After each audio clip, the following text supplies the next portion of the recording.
And then another thing, like I told you, my windshield was cracked.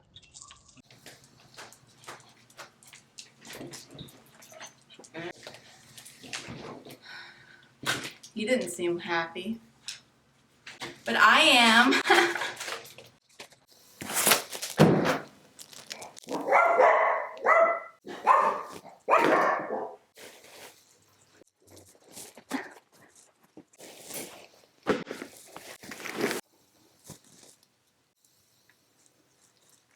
Let's do this.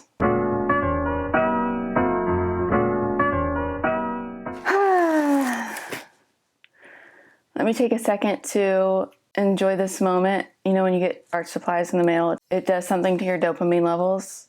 I just can't explain it.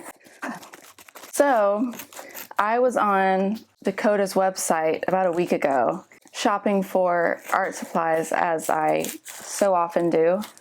And across the top of the website, I saw new Clairefontaine Pastelgrain. That rhymes. Clairefontaine Pastelgrain. It's a good name. Anyway, I saw that they had a new surface available, and I really like Pastelmat, but my deal is that it's almost too smooth, and so this might be the perfect surface, like Pastelmat, but grainier, perhaps? There's gotta be a more efficient way to do this. It's okay, I'm enjoying the process. Well, I have a helper with me now. That's okay. Come on. One foul swoop. Okay. Oh, I forgot that I ordered a bunch of mini Unison sets for a class that I'm teaching at a local high school soon.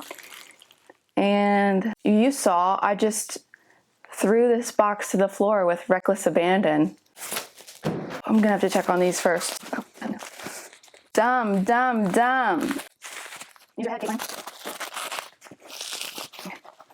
But I got them these mini Unison sets because they had an assortment of primary colors in there.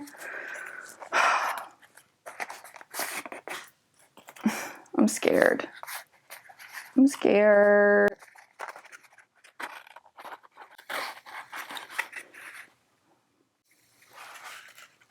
These are good.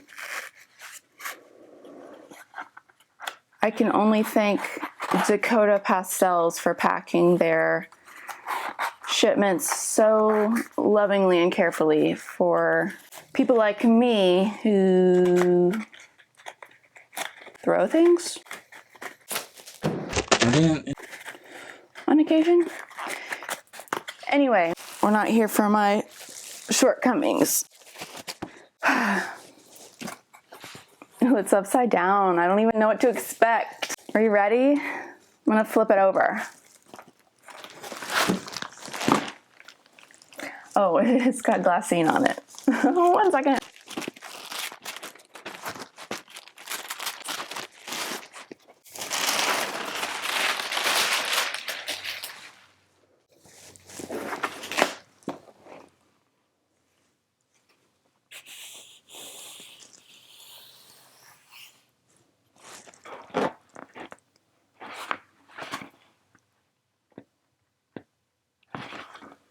It looks just like Pastelmat. Feels like Pastelmat even. This looks like the Pastelmat anthracite. The colors are, wow, the colors are also very similar to Pastelmat. Can you see that? This dark one is charcoal. Then we have a dark gray, sienna, and these last couple are brown. So we've got 2 of those. Well, do you know what? Let me go get my Pastelmat and I can do like a direct comparison because honestly, it feels, in my mind, exactly the same. Oh, I need a drink. Alrighty. I so happen to have a packet of Clairefontaine in almost the same colors. I mean, Pastelmat.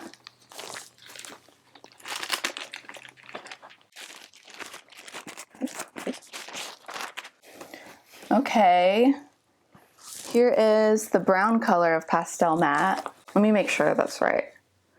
Okay, yeah, this is brown. Do you know what? It actually might be, Pastelmat might be smoother. It might be smoother, which would make sense.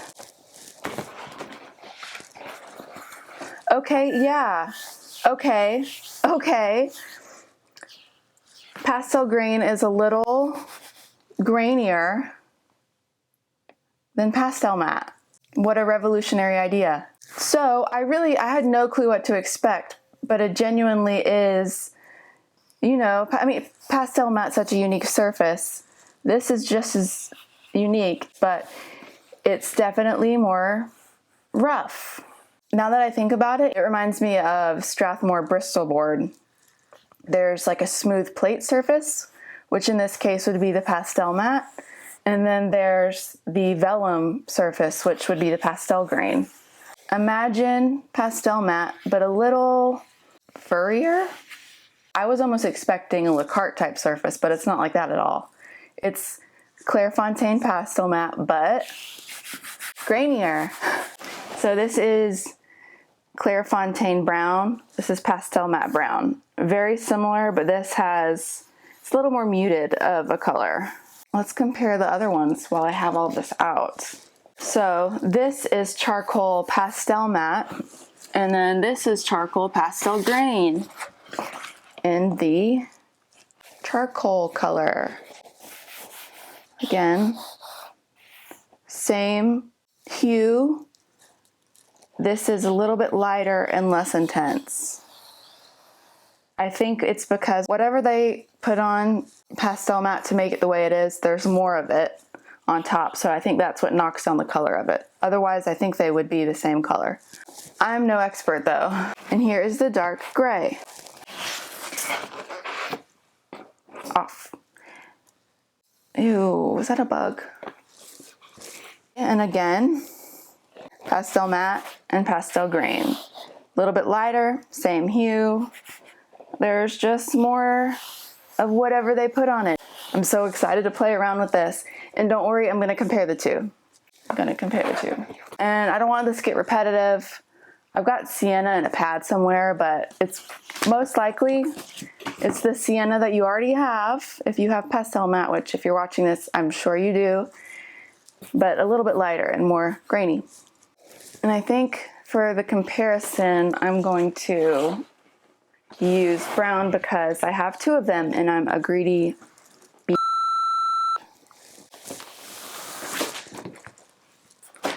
All right, we're gonna compare these two. Are you ready? All right, I'm gonna pack all this stuff up so that there's room to navigate.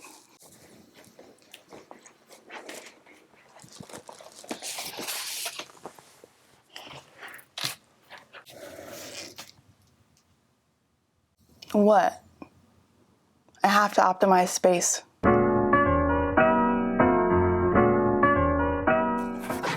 Everywhere.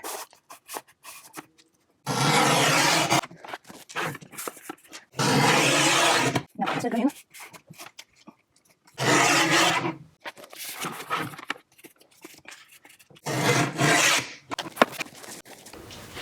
Look at this cute setup I made for you.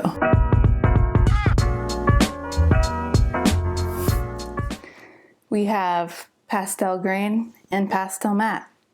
And again, this is the brown color. So this one's a little bit lighter because it's got more of the texture on top of it. Here on the left, we have the new Clairefontaine Pastelgrain. And on the right, we have the much smoother Pastelmat. First, I'm going to try soft pastel. I always go for an orange at the beginning. I don't know what my problem is. Okay, so I'm going to do one pass over. Ooh, lots of good texture. And the same on Pastelmat. Wow, big difference. It's like Pastelmat's Dad, because it's rougher, you know, more weathered. I'm going to layer and see how many layers this pastel grain can take in comparison to the Pastelmat. Let's go in with a different orange. Oh, that was a sad mark.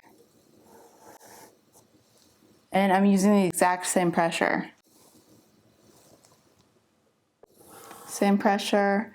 And I'm also going to try and go the same direction, just so we can have a good comparison. I am already liking the pastel grain even better than the Pastelmat.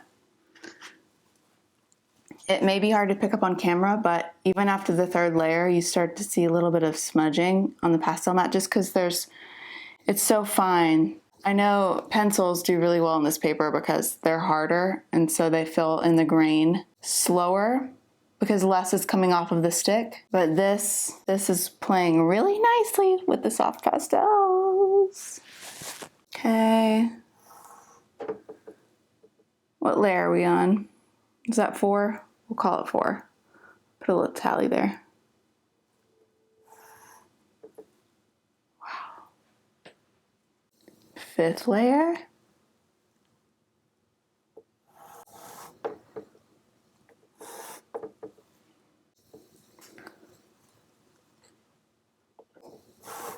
There we go. 6th layer. I'm honestly really impressed with how good the Pastelmat does with this. Even though it's so fine, the layering capability is really good. Okay, 7.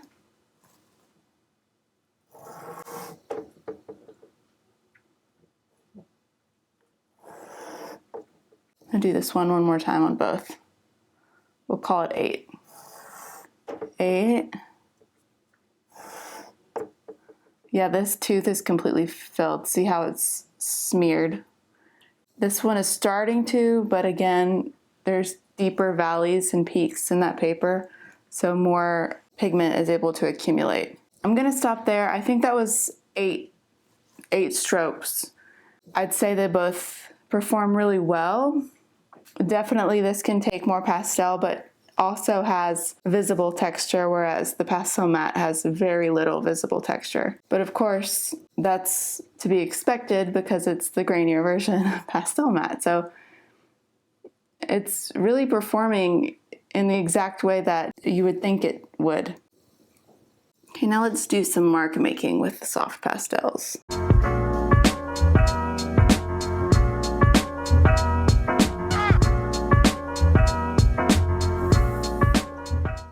Oh, that's so pretty. I honestly am getting a little bit of Lacarte vibes from this. It's not the same texture, but the mark looks similar to the marks you get using the Lacarte. And as suspected, that is just like butter. So I'm thinking this may be the perfect complement to this paper, because I know a lot of people who like to use like pastel pencils, even colored pencils. Colored pencil artists use this Pastelmat because it is so smooth. But this, I think, will be great for those of us who like to paint looser and not so tightly and enjoy the texture. It's really nice.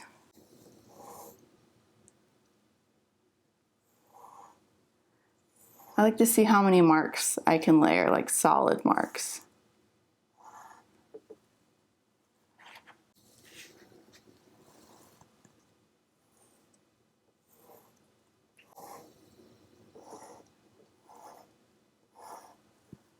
I love pastels. Let's see how this does. Wow, amazing. This one, you have a little bit of transparency when you start to go in with a full, loud mark. It's hard to do many of those on top of each other because with one mark like that, you fill up most of the tooth. But with this paper, it looks great. It works really well. Let's do a couple more.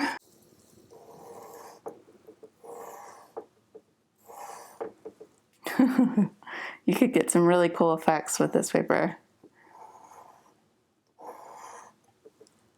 I mean, even the Pastelmat. Let's just keep this going. Let's go with the yellow to see. The yellow will really highlight any problems that we're going to have. This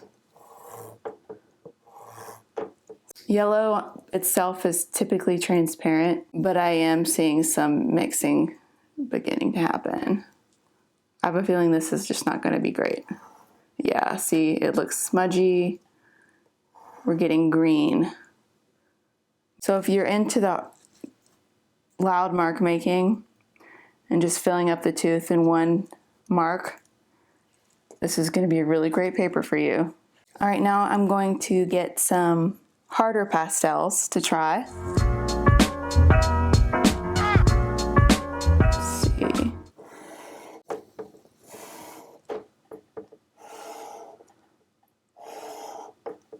See how much more solid that is?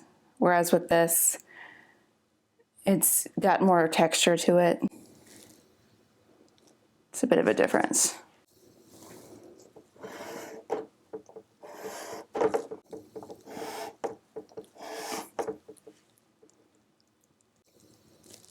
Looks good. Starting to smudge here on layer 3. My tallies don't mean anything. Let's go with the 4th layer.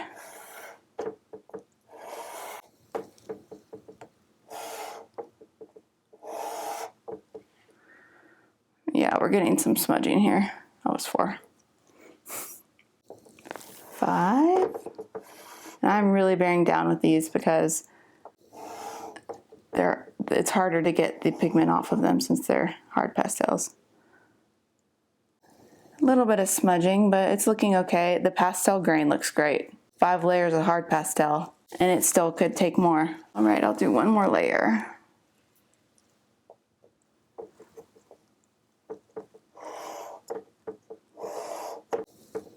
See? It's gorgeous. You could really keep going. Pastelmat took it really well also.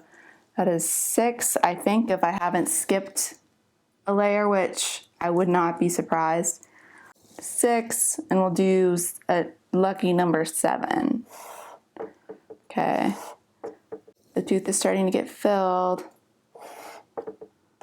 Oh yeah, that doesn't even go on. Okay, so we'll call that 7 layers. That is completely smudgy and gross. Obviously, you wouldn't layer these colors on top of each other in a painting because there are a bunch of different values. When you are layering, you want to stick in the same value so that this doesn't happen, this muddiness. It actually looks pretty good on this paper just because it's not smudging. The pigments are still stacking. So you're not getting any weird interaction yet, but eventually it'll get like that to where it's just a mucky mess. Again, if you stay in the same value, it will look a lot more cohesive and not as muddy. Should we do mark making with the hard pastels? Do that here.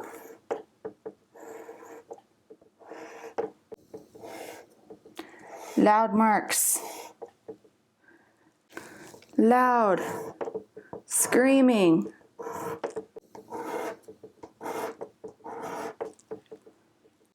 Yelling at the top of our lungs.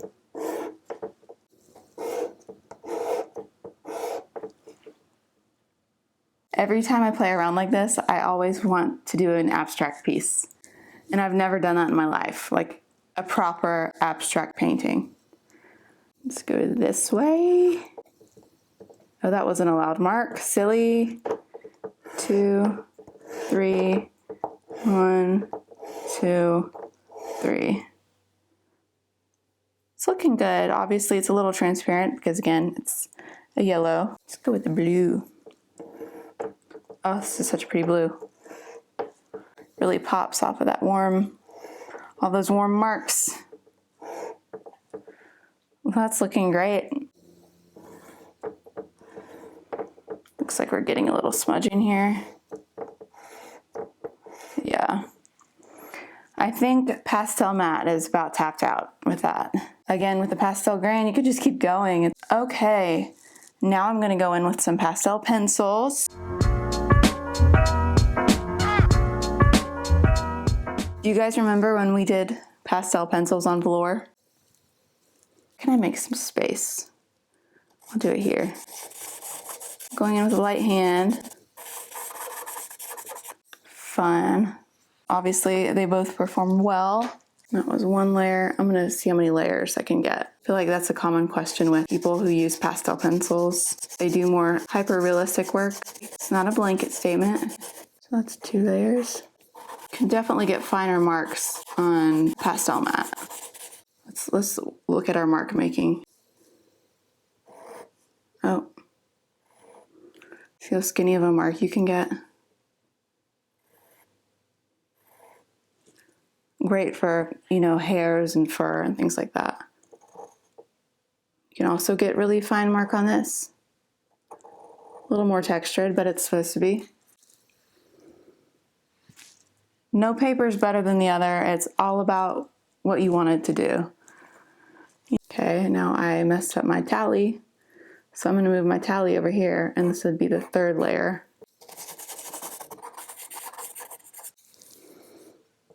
4th layer. 5th layer. Starting to get a little filled. That was the 5th layer. This will be the 6th layer. You guys.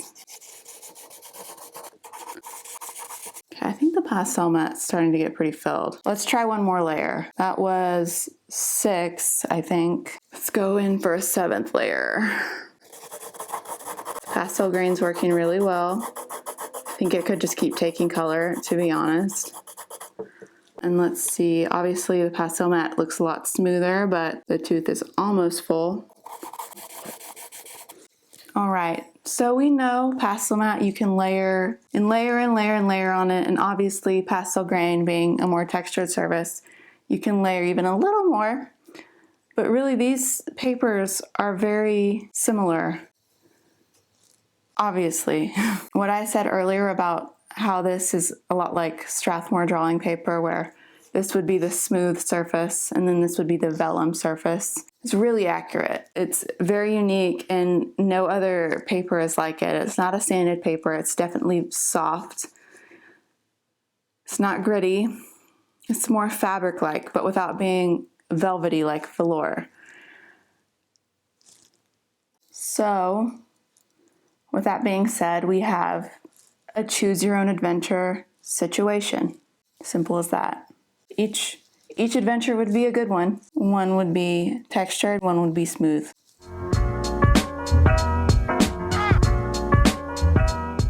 Okay, now say this would be the base of an animal and we just did a million layers for whatever reason. Then let's see how it would work to go on top of it with fur. Wow, that's really good. Yeah. Yeah. Try this white. It'll show it better. Heck yes. You see that? You see it? Wow. Wow. I already have an idea of how it's going to behave, but we may as well try Pan Pastel.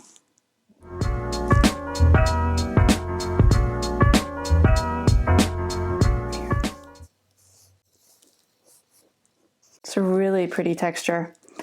It's almost like suede. It's very suede-like. It's like, it looks like what I imagine Pastelmat would look like under a microscope. Does that make sense? Let me try and blend 2 of these together.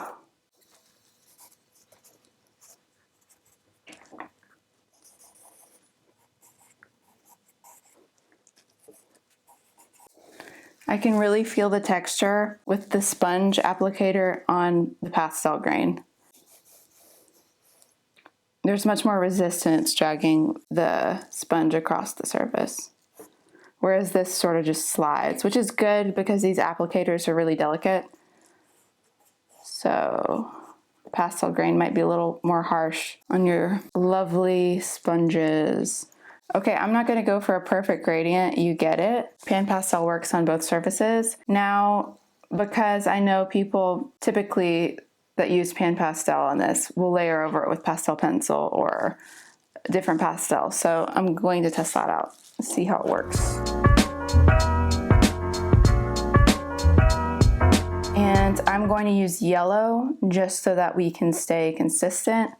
And yellow is, again, one of those tricky colors that is hard to layer over top of others. So let's see how this looks. Soft pastel, I have a feeling it's gonna look great just because it usually does. Yeah, amazing, see? No surprise there. Even on the Pastelmat, it goes on so solid, so opaque.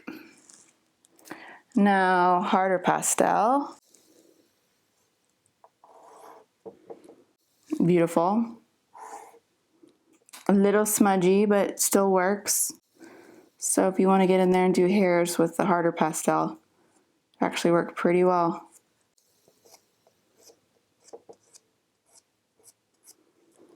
And the real test is the pencil. Let's see how it does. Ooh, pretty transparent there.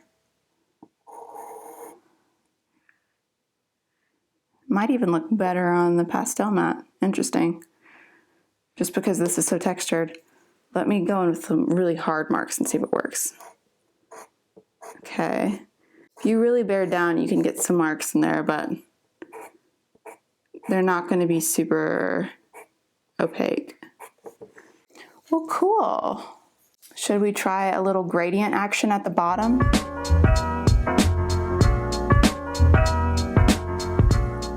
Perhaps.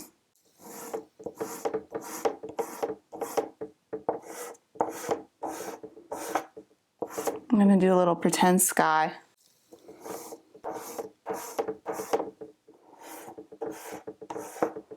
That actually is a really good representation of the texture of the paper. See how that's grainy and this is smoother? I'm just gonna continue to push and pull this until I get a nice gradient.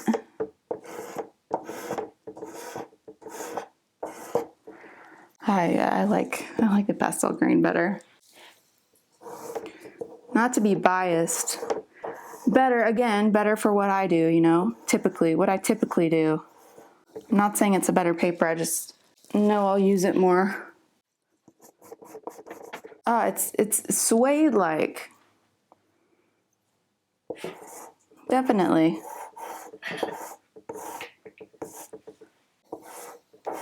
And for you freaks out there who use your finger to blend, let's see what this looks like. I only kid, guys. I'm really not that judgmental, I just don't like it. But I know people are gonna ask, probably. I know we pretended this is a sky, but now let's pretend it was the base layer to fur. So we used soft pastel, blended it in, saved some of the tooth. I just really love that texture. It's so pretty. I hope that's a good representation of the texture of the paper. I think for me, I can really see it here. Now, I just got the idea to use a white soft pastel and to go over the surface just so we can highlight the texture.